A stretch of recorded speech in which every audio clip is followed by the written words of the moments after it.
Today on the DDT Method podcast, we have Mr. David Herrera. David Herrera is, in my opinion, one of the most underrated people currently in the fitness industry. And I know that's a bold statement, but David is an incredibly accomplished powerlifter and one of the smartest people that you'll ever talk to on a multitude of different subjects. Now, today we're diving into all things mitochondrial health, sunlight, heat, and cold exposure. And that is literally just scratching the surface for the level of information that David Herrera has. One podcast cannot do this guy justice, and I just know he's going to continue to blow up in the fitness industry for the wealth of knowledge that he is.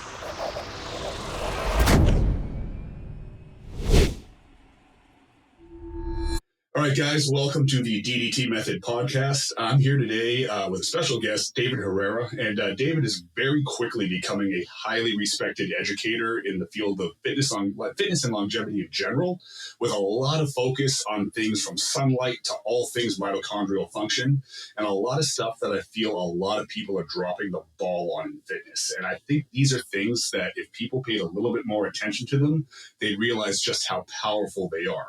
But we're going to touch on a variety of different subjects within that parameter. And first, before we get going, David, kind of give us a little bit of background on yourself, what brought you to the game, and what are your focuses right now with your clientele and your content? Yeah. So as far as like how I'm involved in fitness and just general well-being and stuff like that, it's been probably almost 15 years now since I got into like weight training, specifically for powerlifting, that sort of stuff. Pretty well accomplished powerlifter. I've totaled over 10 times body weight in powerlifting at 193 pounds and totaled 1974, something like that, whatever the kilo mark is there. And then what kind of, and through this whole time, there are layers to fitness, right? Most people start with, you just got to get active, you got to get off the couch, that sort of stuff, which isn't necessarily a good or bad place to start. That is, everybody's got to start somewhere. But most people kind of leave it to, you got to move and you got to eat well. And that's like 50% of how your body is supposed to work. The reason for that is because of modern society, right? Like most people don't understand that. And again, we could get very scientific in like why this works the way it works and all of that, but that's not really the point that I like to bring to most podcasts. It's more of like, without much science, can you understand what I'm trying to tell you, right? And basically it comes down to this. Human beings and all animals really are just complicated plants. If you just look at it from that perspective and just go back to what is required for a plant, right? Good nutrition, good water supply, and the proper amount of sunlight. Those are not any different for a human being. The difference is we get to move around, right? So we've developed biological systems in the body that makes it so that we don't have to be grounded into the ground and getting nutrients 24/7. We have developed a much more sophisticated photosynthetic system that allows us to gather energy from entropy. Entropy meaning anything and everything that happens in the physical world. Anything from cold to sunlight to vibrational energies. We are essentially a very well constructed tuning fork for energy gathering, which is the reason why out of all the ape species, we don't consume nearly as much food as, for example, a gorilla, right? A gorilla spends 80% of their day eating food. We don't. There's even though we have a much bigger brain and that brain requires a much more energy intensive demand, right? 30% of our energy for the day is just brain power. Right. So how did we get away with that? How did we develop through evolutionary means the ability to somehow eat less than our counterparts, but yet be able to expend and concentrate more energy into thinking and advancements that we do, and to the point where, we're constructing houses, right? I'm in my house that I'm constructing myself, right? That level of evolutionary leapfrogging, if you want to call it, is because of our mitochondria and our biological systems. And how does that tie into like my powerlifting and all that? Is because most people would consider the numbers that I put up elite level powerlifting, right? If you compare those to things like John Hack and all the elite powerlifters that are going on right now, they're not that great in my opinion. But if and that's because I'm comparing myself to the top tier that exists right now. But if you were to compare like my numbers to anybody else on the planet, I'm at the top quarter of the percent of the population. And that's not by accident, because I take the time to ensure that I understand exactly how my body is meant to work to capitalize on the goal, right? In the last 12 years, it's been powerlifting. Now it's been more on focusing how to teach people these things that are, in my opinion, easy to execute as far as like effort, but they've become difficult because of society, right? So a simple thing is, how, a question that I always ask in all my consultations is, how much time do you spend outside, right? Like how much actual outside time do you get? You'll be surprised that most people outside time is less than 30 minutes. I recently put a poll up, and I did it 3 days in a row to make sure I got as many people as possible to answer it. And the average seemed to be literally what you said, under 30 minutes, with maybe 5% exceeding 2 hours. And it's amazing. And I'm based out of Florida, and I have a large local following as well. So even here, where there's no excuse not to be outside, it's insane how little time people are actually spending under the sun. Yeah, and again, there's lots of socioeconomic reasons for that, and that's also kind of what I has started to make me a little bit more popular with like people bring me on their podcasts. Is I there's always a multifactorial reason for what's going on. It's not just my work tells me that I need to be at work from 8:30 in the morning till 5 o'clock in the afternoon, which is the bulk of the day. And by the time I get home, especially if you live somewhere other than Florida, by that time in the wintertime, the sun is down. There's that economic and social aspect of you got to go to work. There's also the demonization of sunlight causing cancer and things of that nature. Right. But what science has kind of demonstrated over the last 4 years is that it can be manipulated, right? It can be manipulated by people with money, right? People with money is not one person and it's not one government. It's let's put it this way: people that are controlling the narrative of who they give money to, and I'll just flat out say it's pharmaceutical companies. Right? Pharmaceutical companies control legislation through lobbying, right? They control the ability to publish papers. So, in other words, even if you're a scientist and can prove that sunlight is not harmful, you're not going to be published in any credible journal. You just won't. And there's a reason for that. Or pharmaceutical companies control the people that publish papers, right? And so you're just not going to get that type of information, which immediately puts you, if you're me, and you're saying these things, that immediately makes you a conspiracy theorist, and I'm okay with that, right? Like that's not necessarily a good or a bad thing. And that's not my goal, right? My goal is to just give you the truth. I don't get paid by selling you anything. Right. This is the fundamental thing that now I do have a supplement company, and my supplement company focuses on products for enhancing mitochondria in a sports specific manner. Right. So in my career of powerlifting, the thing that stood out to me is it's not necessarily how many drugs you use, right? Like I don't hide the fact that I used PEDs while in my powerlifting career.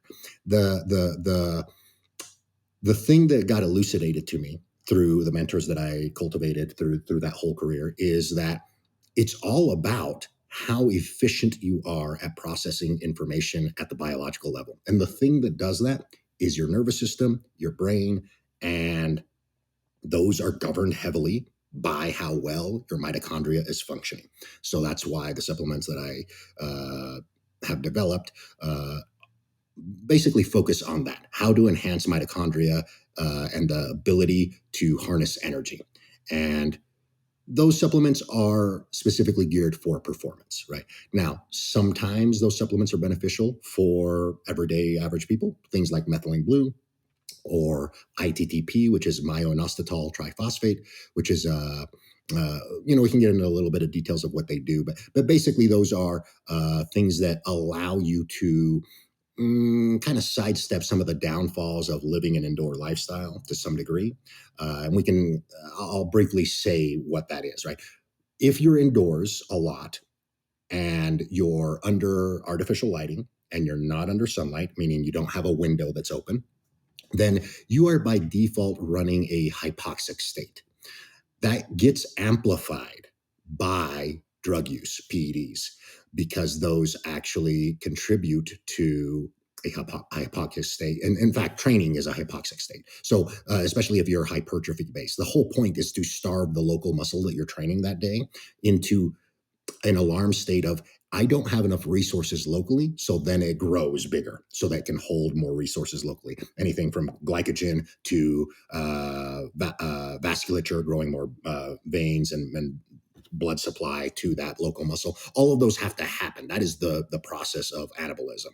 And that is one of the main signalers in that is hypoxia, which is why BFR training is actually very shows a lot of promise and actually has a lot of merit because it just focuses exclusively on that hypoxic nature of training. So when you're indoors, you actually amplify that effect. So I don't actually. There's a lot of people kind of in the realm of mitochondrial health and stuff like that that would preach that if you train inside a gym, that's bad for health. And I don't necessarily agree with that logic if you know what you're doing. Meaning, if you know that you're causing a hypoxic state indoors and you intentionally are trying to get as big as possible, that's probably a good thing. It's for that goal, right? But what do you do with the other 23, 22 hours of your day? That's what leads to improper or proper health outcomes, not related to your physique goal. Does that make sense?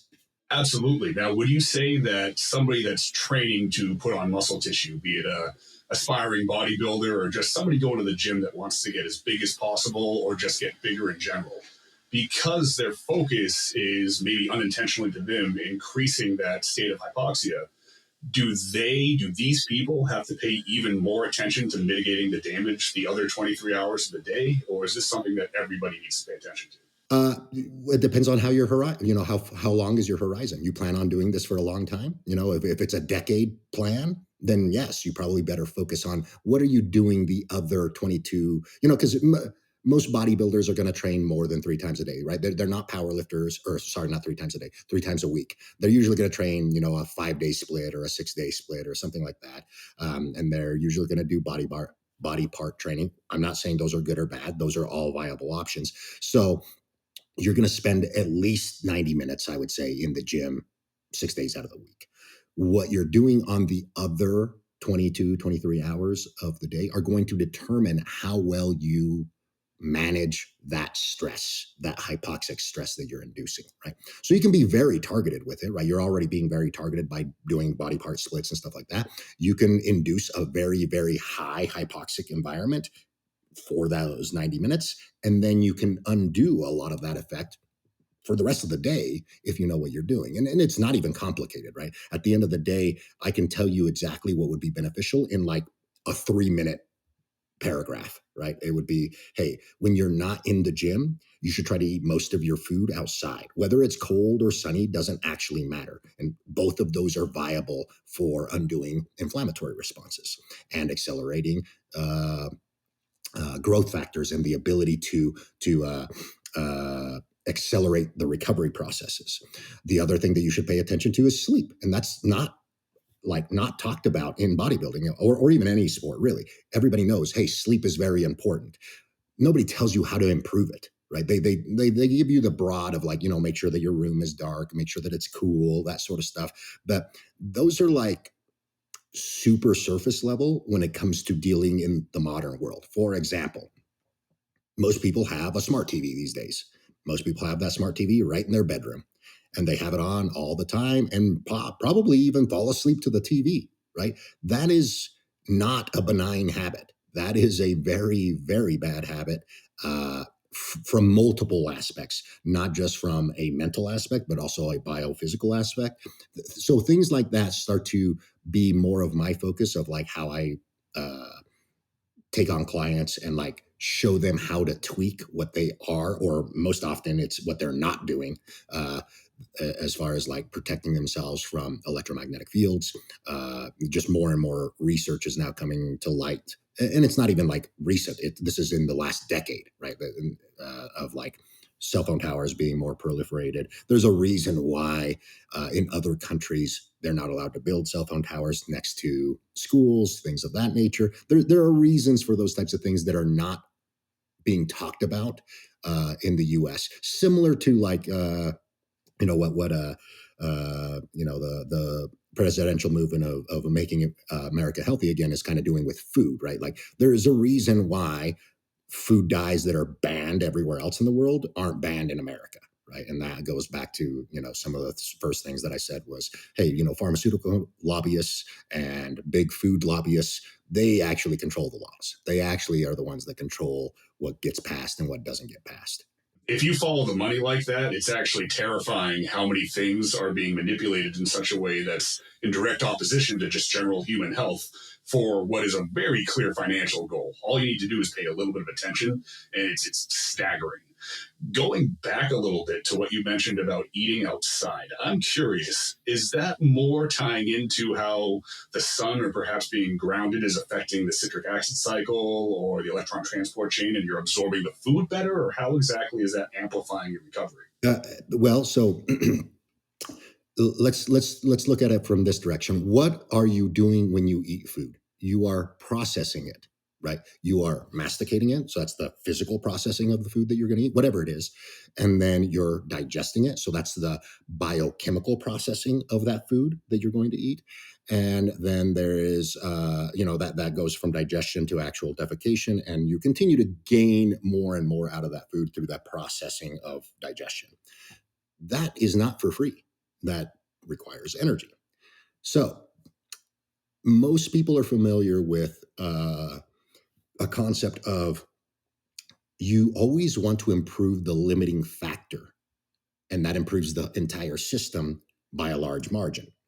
Processing food, if you were to make it free, which you can't, but if you were to make it free, you immediately, it's kind of like getting paid without having to pay taxes, right? Immediately you don't have a burden, even though it's small, right? Like it's and depending on how you want to view it, it could be large, right? Depending on your intake of food. For example, dieting versus a surplus, right? If you're dieting, the cost of processing that food eats a larger chunk of that calorie coming in. You're going to have more brain fog. You're going to have more lethargy, and people just chalk it up to the pure concept of you're in a calorie deficit. This is how it's going to feel.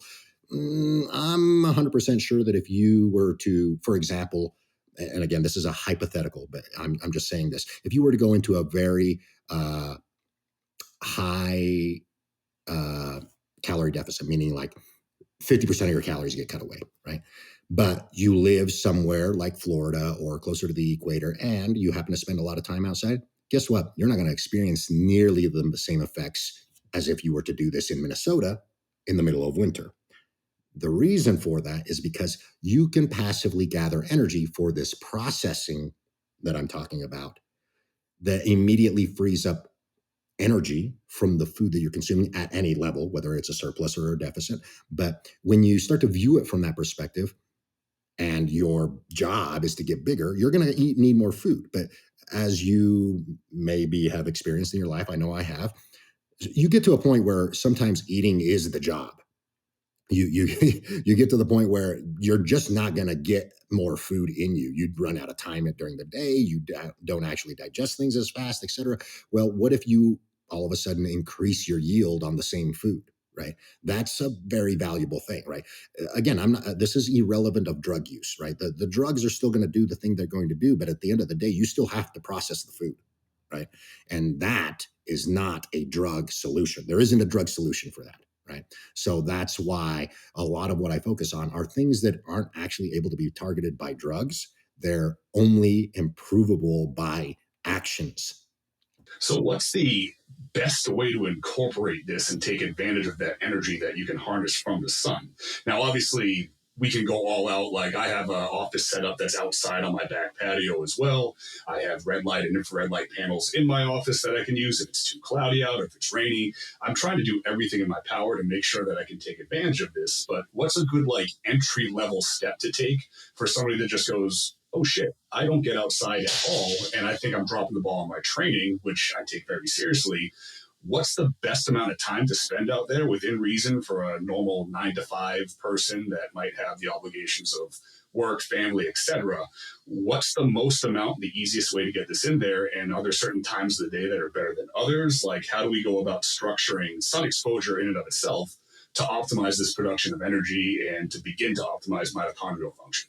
Yeah. So I'll reword sun exposure just a little bit so that it encompasses everybody. And that is just daylight exposure, right? This means that it quickly takes away of, oh, I don't live somewhere like Florida. I live in Michigan or wherever, right? It's just daylight exposure, because irrelevant of the season, infrared light is available freely from the sun all the time, year round, no matter where you live. That's probably the main thing that I want to make sure that people understand. High sun environment just makes it easier and more pleasant, right? But it's just daylight exposure. And the way that there's a couple things that you want to never miss. Sometime in the first 3 hours of sunrise, right? So this will change depending on the season, but somewhere in the first 3 hours of the sun rising, you want to spend anywhere as little as 15 minutes to 30 minutes outside. So just a morning walk, right? If you have pets, if you have kids, you go for a morning walk, right? It's really that simple. Obviously, if it's a snowstorm outside, you're probably not going to do that. I kind of still do, but I have an elliptical and I do it outside. But again, if you miss 1 or 2 days, that's not the end of the world. It's about consistency, just like training, right? If you miss a week of training, no big deal. Just get back at it next week, right? It's not that, like, it's about consistency over time. So that's number one. Get outside first thing in the first 3 hours of the day, right? First 3 hours of the day. The closer to sunrise, the better. That's usually when most people are going to be able to do it, because they have to, be at work at 9 o'clock or 8 o'clock or whatever. Then the second thing you want to do is you want to make sure that you experience essentially the reverse of that into the evening. At some point in time, as the sun is going down, you want to go for another 15 minutes of being outside. You don't physically have to do anything. You could just sit outside in your porch, right? But, if you're really tired or whatever, you can literally just sit there. That's the point, is that you want skin and eyes involved in gathering the information sequence of, this is daytime and this is nighttime. The reason why that's so important is what's called circadian signaling. Circadian signaling is not when you wake up and when you go to bed. That's a mistake most people make. This is not a sleep cycle. It is the way that I like to explain it to people is, it is a manufacturing setup problem. So your body is capable of making everything that it needs. That is essentially, think of it like a factory that has a conveyor belt system, and it can make whatever it needs. The problem is the conveyor system needs to be rearranged for certain things and arranged differently for other things. That takes time. And it helps if you tell everybody that's going to be arranging and rearranging all these systems when that's supposed to happen. That way they can prepare to do those changeovers. That is what circadian signaling does.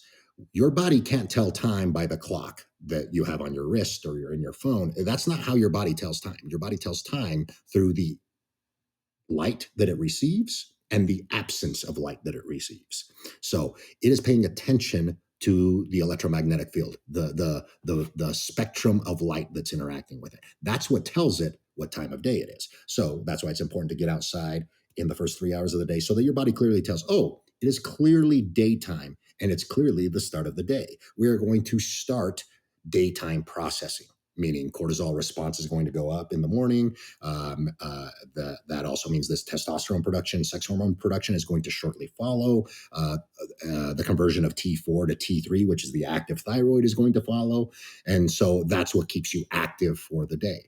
And then on the flip side, getting the evening light and then the absence of blue light specifically into the evening starts to signal nighttime processes.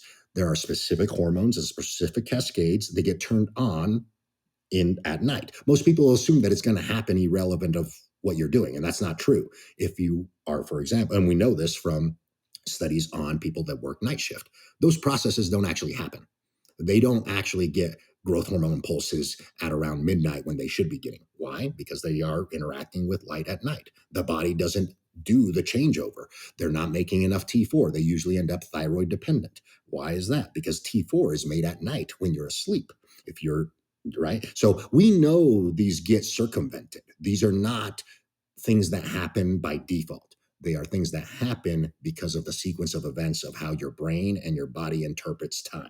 And it interprets its time through something called time stamping through light frequencies. And there's specific genes in front of every single process in the body that are called clock and BALM1. Those are what's turning on and off that tells specific changeovers to happen. Without getting into more details, does that help kind of understand why those 2 points of the day are very important? Yes, 100%. So it's almost like you're bookending your day with the signal that everything's starting and the signal that everything's winding down. More so in the sense that it's eliciting the processes that need to happen at this point in time. Now, is there ever a time to try to intensify sun exposure midday? Because I know that's when some of the harmful effects of the sun are at their most prominent. Do we want to avoid it then, or is it good to get a little bit midday if possible as well? Yeah, and so that brings me to my next point as far as like the eating, and when it would be beneficial and that sort of stuff. And that would be as follows. And we will get into midday sun. So number one, we'll go with the eating for right now as far as when that would be. How do you amplify that process of digestion and all of that type of stuff? And I'm just going to give this to Stan Afferdine. He didn't highlight it in the way that I am going to highlight it, which is the 10-minute walk idea of like, you eat some food, you go for a 10-minute walk. If that walk is outside, it is going to be immensely more beneficial. Now, in all of his videos where he talks about this, he's walking outside. So he's, without saying it, implying it, right? I'm just going to say it. That 10-minute walk ideally is outside, irrelevant of the temperature outside. Now, if you miss a day because it's raining and snowing outside, it's not that big of a deal. But that's how you should essentially couple outside time with food time. Whenever you eat food, you should go for a little walk, 5-10 minutes, right? You should try to amplify how much skin gets exposed. Again, if it's cold outside, you're going to get cold exposure. That's going to raise metabolic rate. It's going to accelerate digestion. And if it's sunny outside, you're actually going to play significant effects with insulin sensitivity and increasing insulin sensitivity. If you're a bodybuilder or really any athlete, you know that insulin sensitivity is very, very important in terms of body composition. So if it's in the summer or warm months of the year, you're going to accelerate insulin sensitivity. If it's in the wintertime, you're also going to do it, but you're going to do it through a different effect, which is raising metabolic rate for heat production. You're still going to raise insulin sensitivity. So insulin sensitivity goes up, not because of the walk. You could literally get this effect by just sitting outside after you eat food. It's going to be irrelevant of the walk, right? Which is why I tell everybody, Stan kind of came up with the idea, but he didn't take it to its final thought, which is the walk is kind of irrelevant. It's the outside time that makes the most impact. And then as far as what you were saying about midday sun, it depends on what you're trying to amplify. So, for example, sex hormone production and vitamin D production are only going to happen in the middle of the day, not necessarily right at noon, but for most people, it's happening with the time frame of around, at this time of the year, it's going to be between 11 a.m. and 2 p.m. for most people. Whether you live in New York or whether you live in Southern California or Florida, if you were to take some level of time, and it kind of lines up with if you have a job, you have a lunch break, right? Somewhere between those two times. And so you should essentially treat that as a time where you can accelerate sex hormone production and vitamin D production and immune system modulation. And kind of like what I said about at the very beginning, that you're just kind of a complicated plant and you need the correct amount of sunlight. Not all plants need full sun, right? Not all plants need 8 hours of sunlight. Some get away with a lot less. That is where the individual comes in. For example, I need probably 3 to 4 hours of outside time per day to function correctly. Like just, I would say in general, right? Do I get 3 or 4 hours every single day? No, not always, but I get close to that. And that seems to be kind of like the minimum that makes me function well. But that's my, that's related to my skin color. That's related to my mitochondrial lineage. My wife, on the other hand, is Scottish. So she gets away with significantly less sun. She makes a lot more vitamin D with way less sun than I do.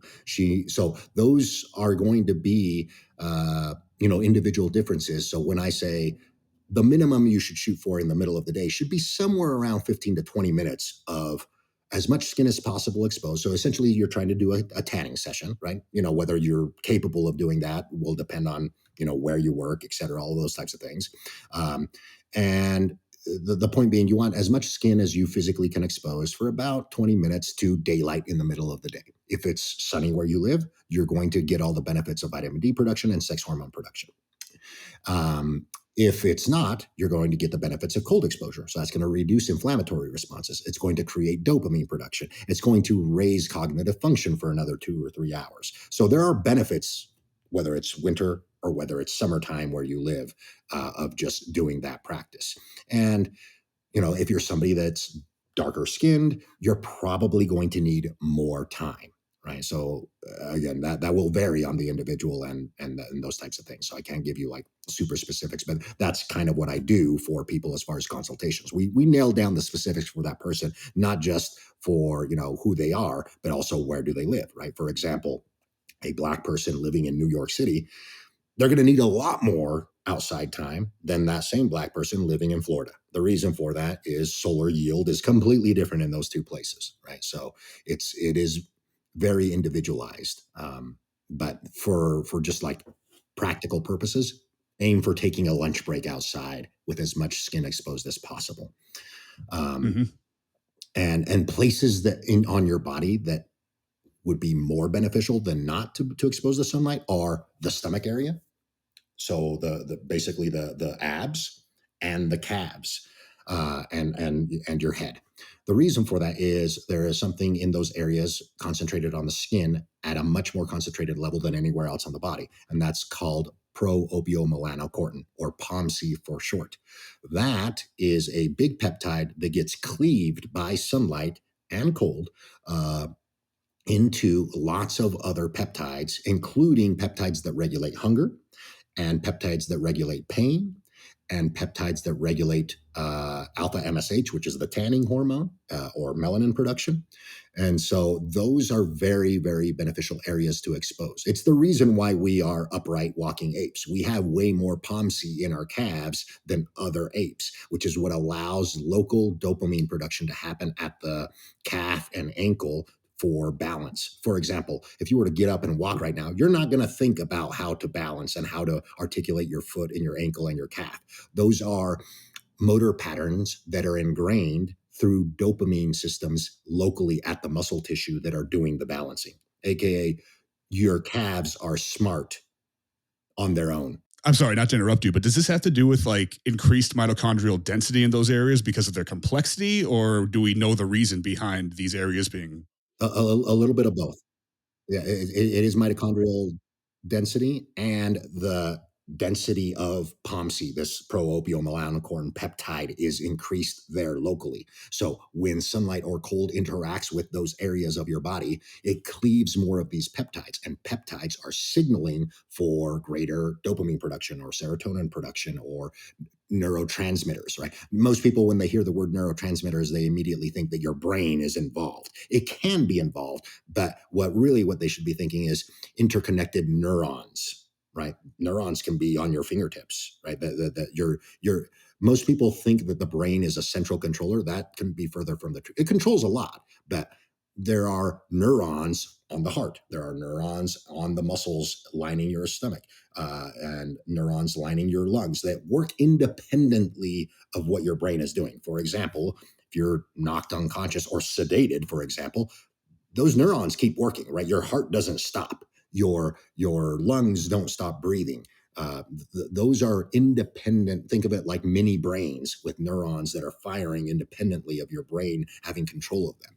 And that's what's going on. And that's caused by neurotransmitters like dopamine. And those neurotransmitters, all of them, are created through cold and sunlight processes. So when I said at the very beginning that you're a complicated plant and we've evolved so far beyond plants and photosynthesis that we have specific structures in the body that take advantage of just about every energy that can be implemented on us, like sunlight, cold, vibrational energies, all of these types of things.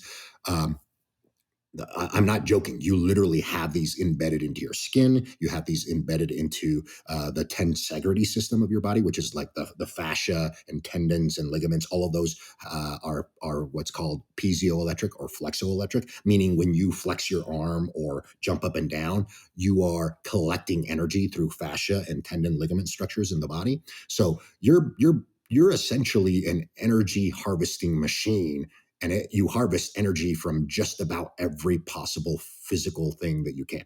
That's amazing. Now, if we're taking sunlight as the main example for right now, and we want to supplement that, maybe it's because we don't have the ability to get outside for whatever reason, or maybe we do, and we just want to push this as far as humanly possible.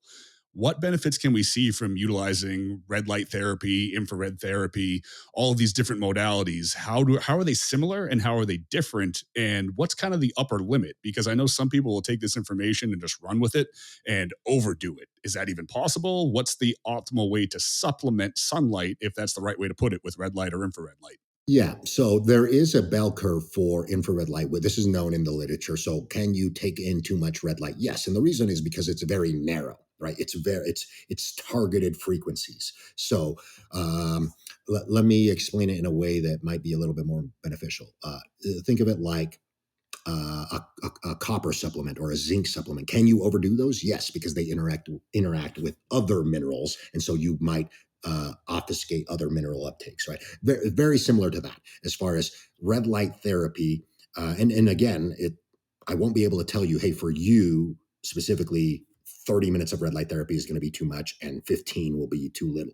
It will be a thing that you kind of have to experiment with yourself because of all the different in you as an individual. But there will be a bell curve, and that bell curve will change depending on the season, unless you live somewhere like Florida, where basically you don't have seasons. You have two seasons, a wet season and a dry season, basically. So that will change. For example, people that live further north where there is four seasons, in the wintertime, they may get bigger benefits from red light therapy than they do in the summertime.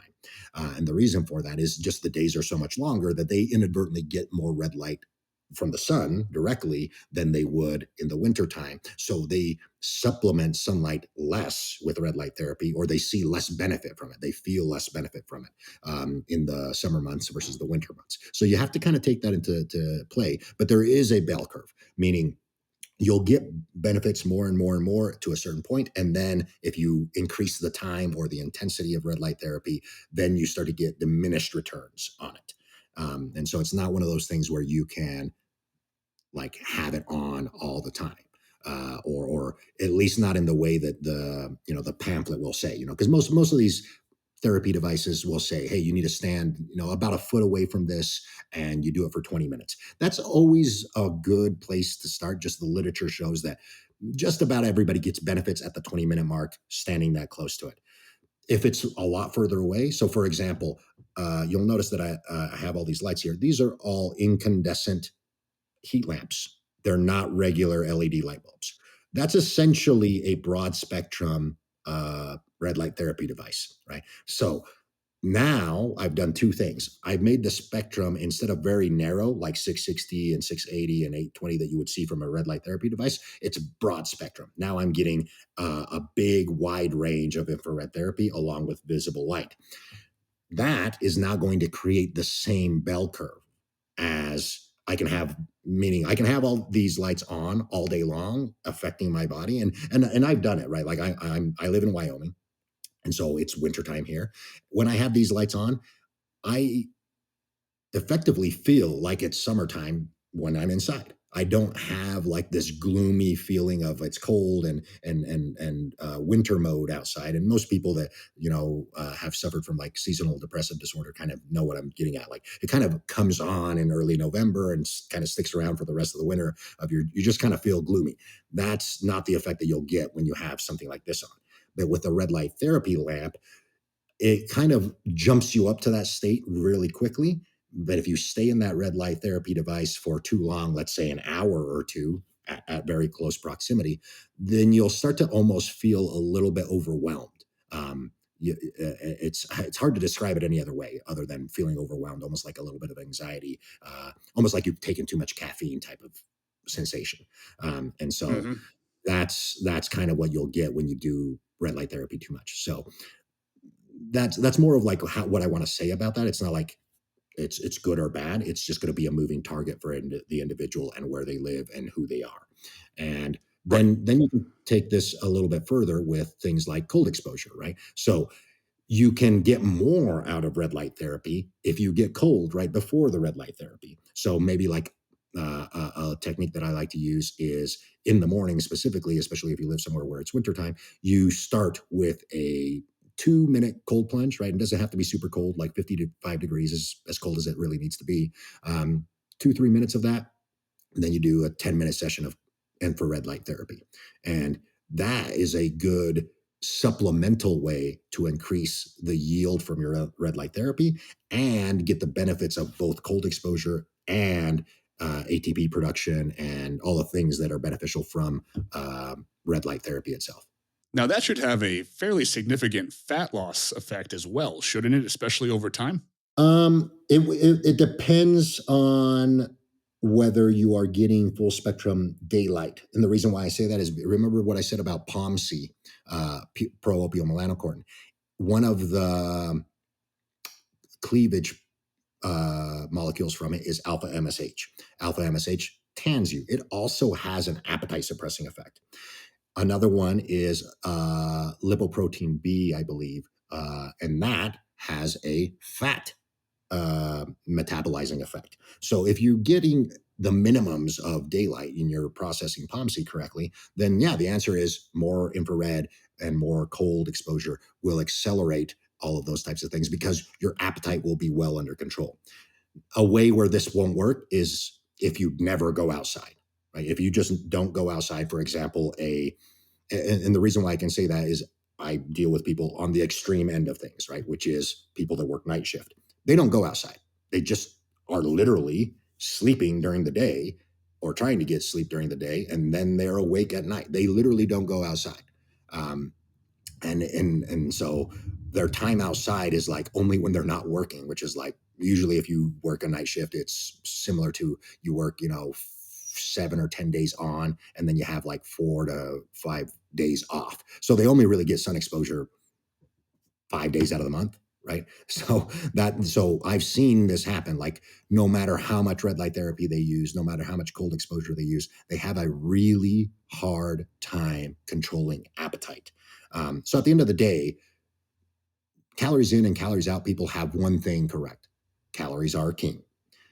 But the amount of calories that you take in is not controlled by willpower. It's controlled by these other neurotransmitters and hormones and that sort of stuff. You can't go to somebody who's obese or somebody who works night shift and be like, you just need to eat less. They know that already. It's not, this is not new news to them. The problem is they don't physically have control of it because that's not how the system is set up. The system is set up to work by environmental inputs.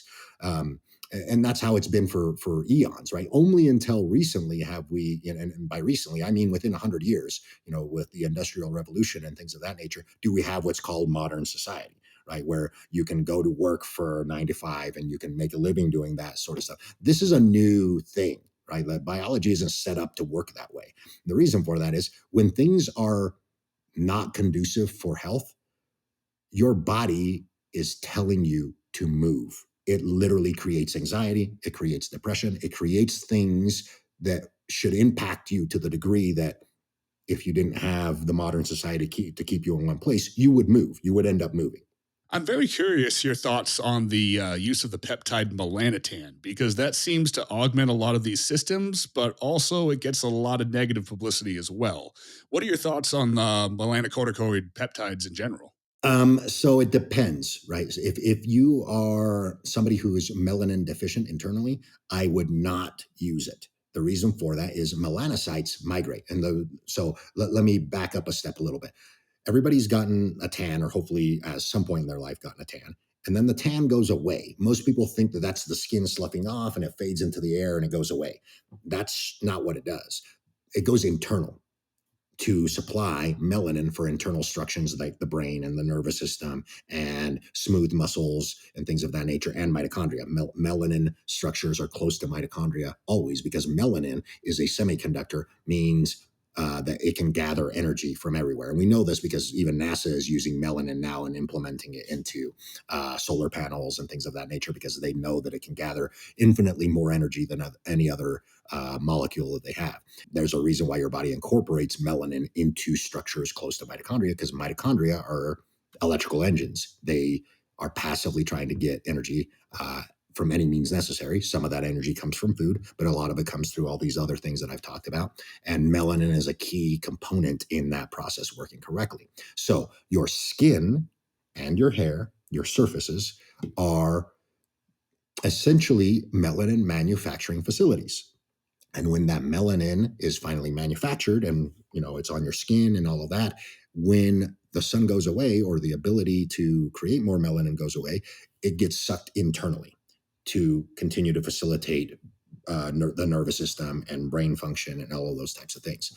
If you were to use something like melanotan and you are already on the verge of having a melanin depletion state internally, you could accelerate the depletion. The reason is because the melanotan is not creating the melanin through UV light exposure.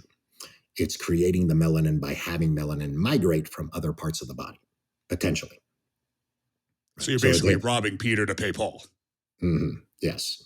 So if you are somebody who spends a lot of time outside, yeah, melanin can actually accelerate your ability to collect sunlight, right? Because it's a collection mechanism, right? So have I implemented melanin in a strategic way? Yeah, absolutely. I implement it in the spring months to augment melanin sheets on my surfaces. And then I pair that with cold exposure as the summer months come in, because cold exposure is the signaler for melanin to come inside. And the other signaler for melanin to come inside is the lack of light during nighttime, right? So that's why I say one of the biggest hacks for improving sleep and regeneration processes is not just keeping the room dark in terms of visual light, right? That's the other thing, is when I talk about light, I'm talking about visual light, but I'm also talking about the full electromagnetic spectrum, meaning your Bluetooth, your Wi-Fi. Those are all forms of light. You just happen not to be able to see them, right? If you were to, well, and there are cameras that can see infrared light, and cameras that can see UV light, and cameras that can see Wi-Fi.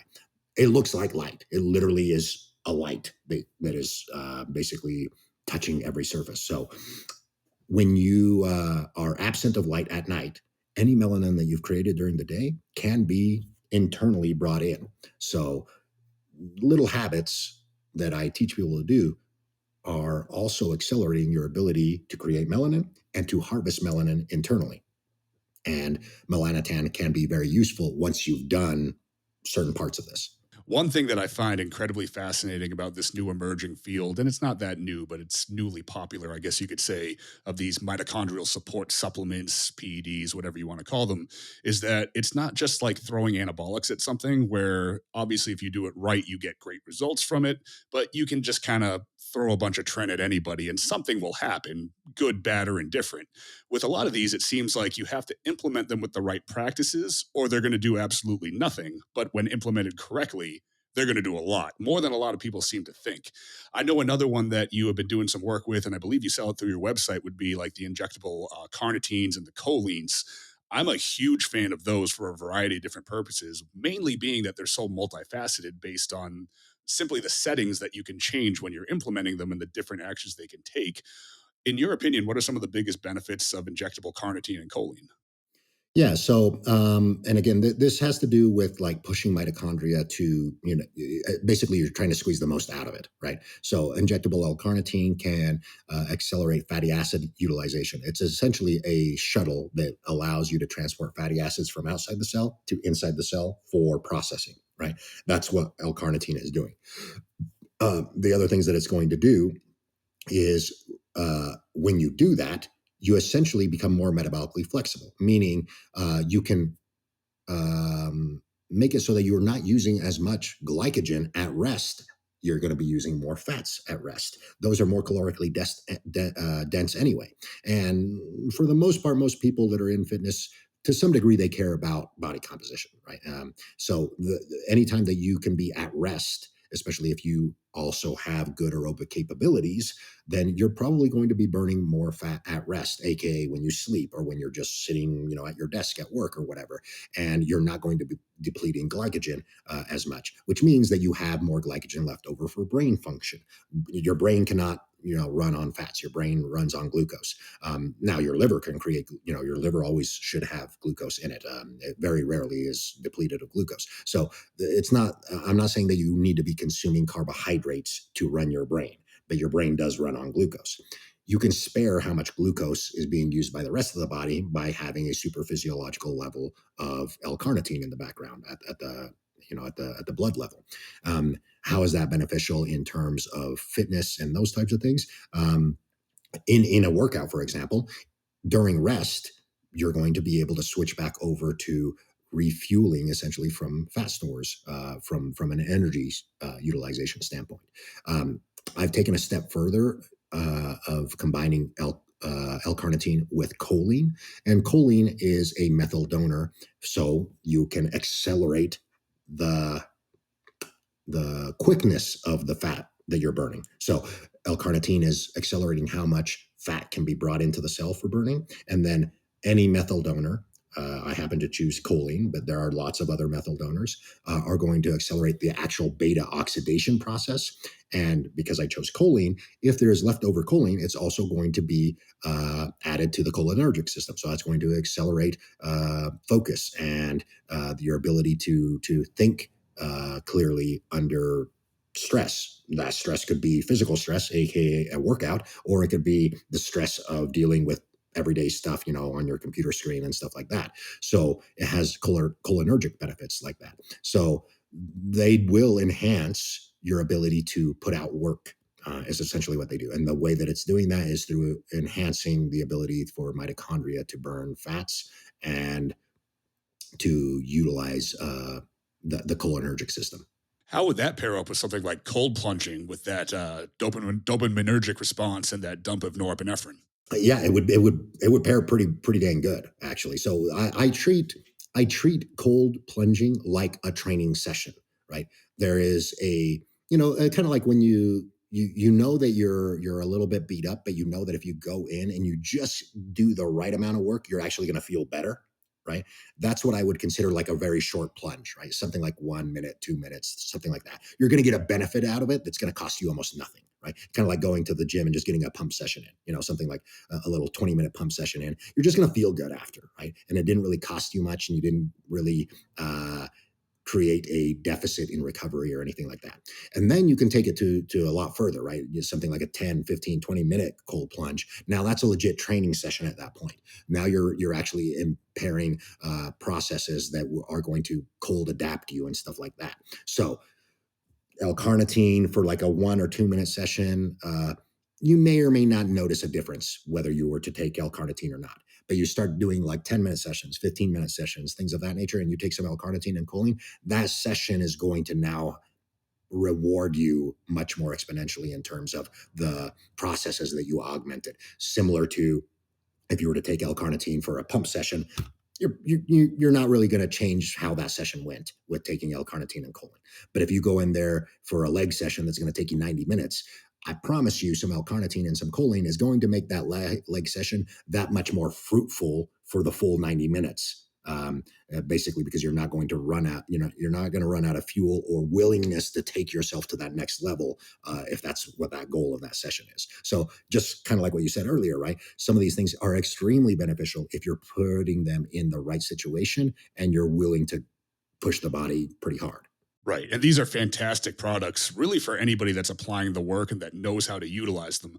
I think that's why they come with this very important caveat that you really need to be working with somebody such as yourself to teach people how to actually utilize them so you can get the most bang for the buck out of them. Because as they gain popularity and people are making YouTube content on it and whatnot, people are going to think they can just, pin an ml of carnitine in the morning and all of a sudden they're going to be shredded and have endless energy.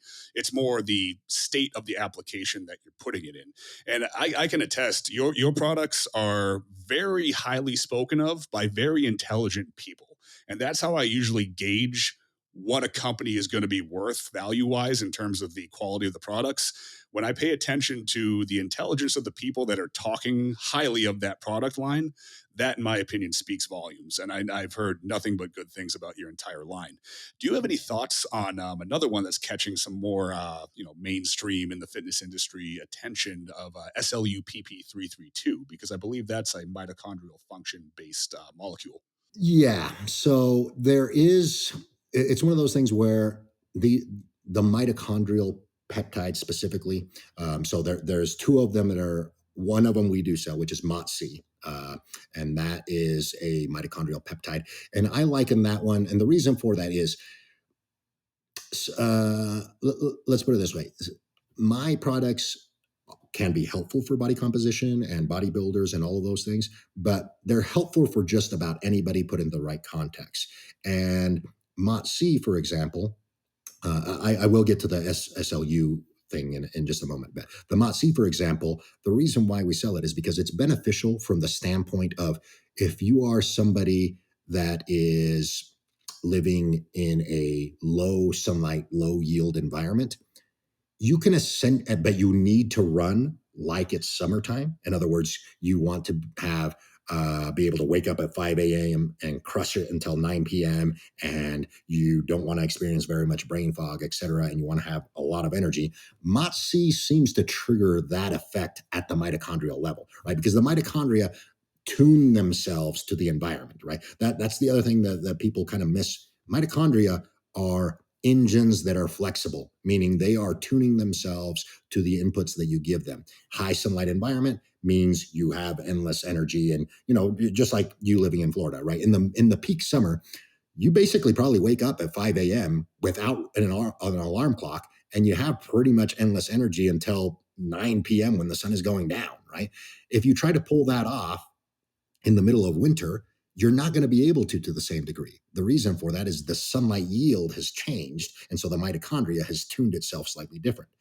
When you take something like MOTC, it's essentially pushing some switches, and again, there isn't a lot of research on exactly what it's doing, but I've experimented with it long enough with myself and other people. It seems to turn on that summer mode for mitochondria.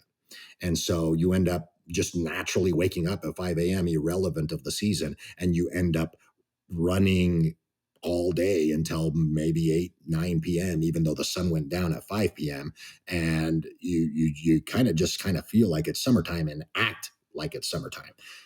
That can be very beneficial if you are, for example, a CEO or somebody who needs to really run, somebody who has like a tax guy, for example, that's, going to be working every single day for 30 days straight in the middle of January and February and lives in Minnesota, for example. That could be a very beneficial drug in that context, knowing that you're going to have to pay for it, right? Like nothing's for free, right? Drugs, no drug, even the ones that are on my supplement line give you benefits for free, right? You're going to have to pay for it to some degree at some end. But if you know what you're doing, again, that's why it can be extremely beneficial. Now, the SLU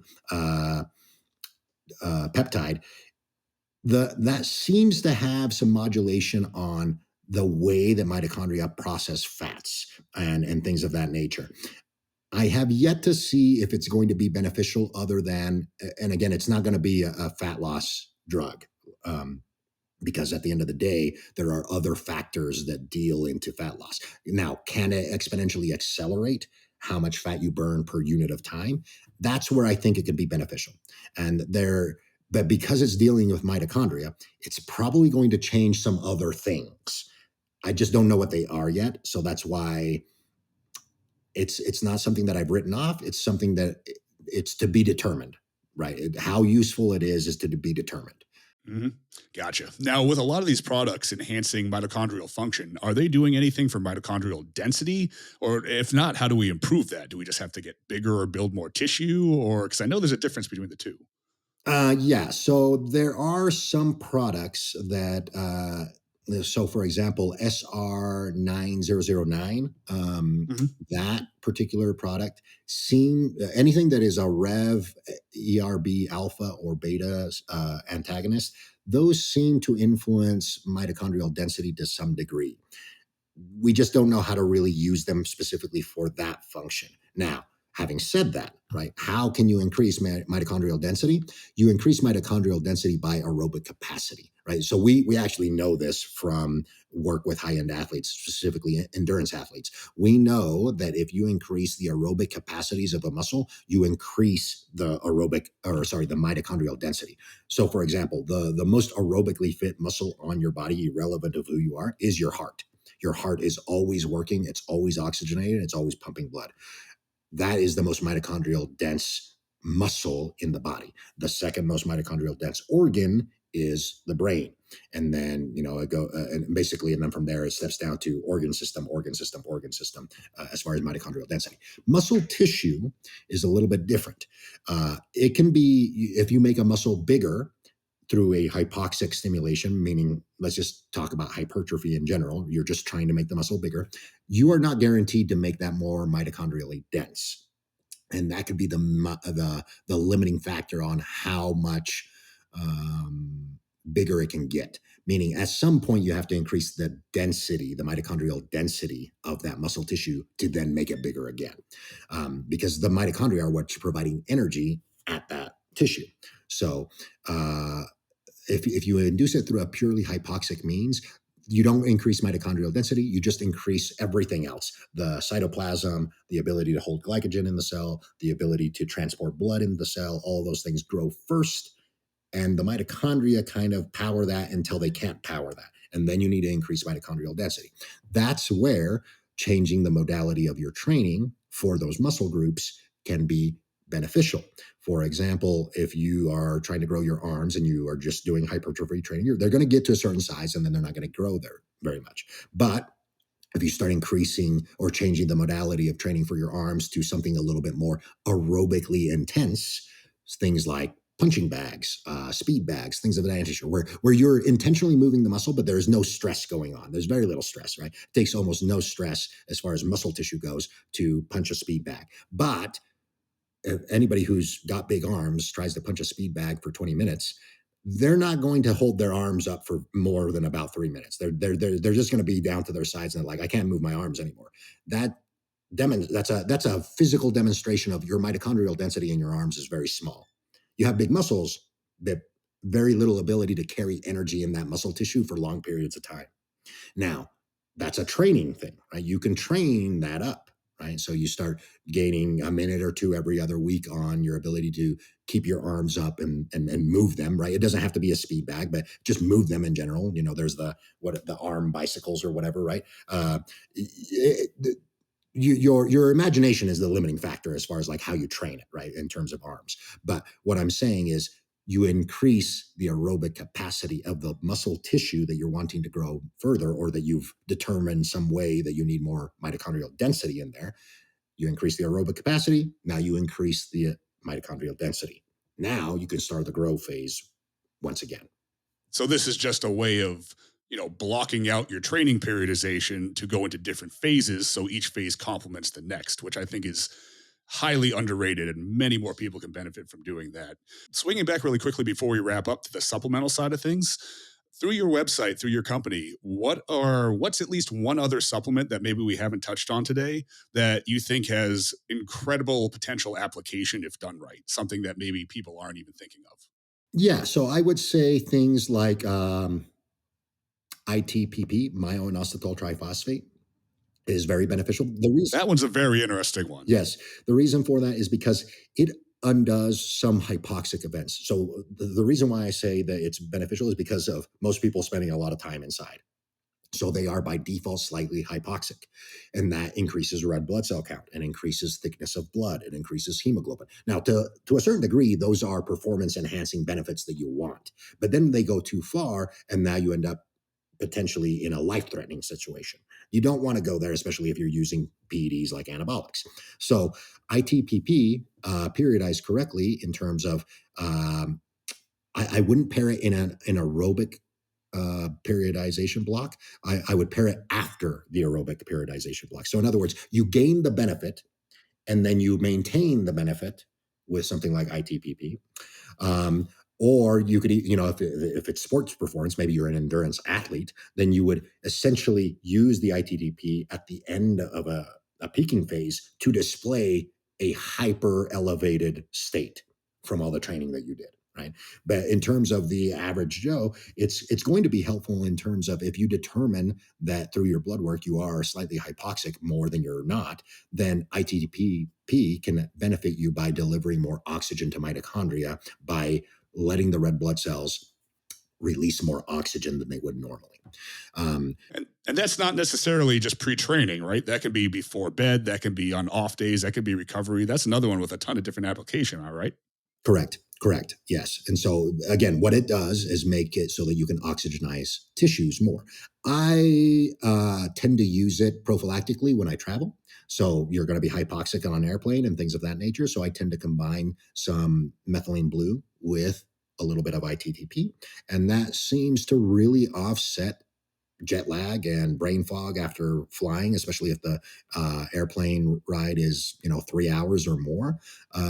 People tend to have quite a few side effects on air. There's the water retention thing. There is brain fog after. There's the, especially because you're going to change time zones and things of that nature. So being slightly more oxygenated is always going to be beneficial. Right now, obviously the if you could take, an air canister with you, that would be the solution right there. But you're just not going to be able to do that realistically.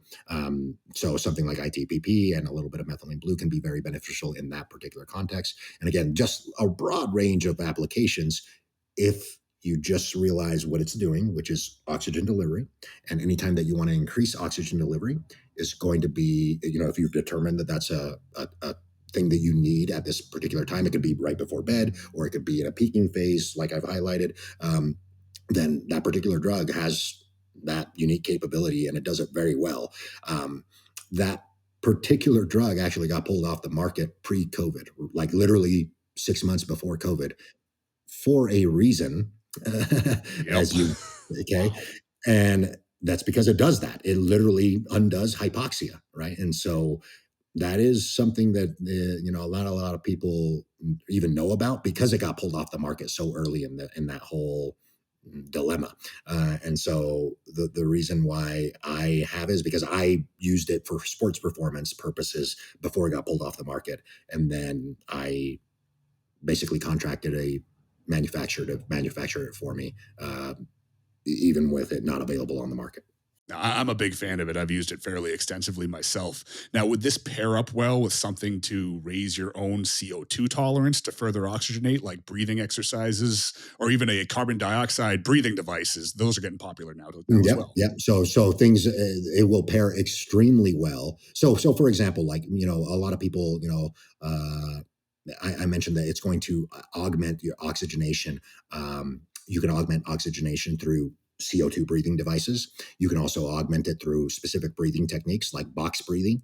I teach people how to do that. It's not really that complicated. You can look up training manuals for free diving. They also teach you how to increase CO2 tolerance, and that's actually not a lot of people know that. That's actually how you oxygenate yourself.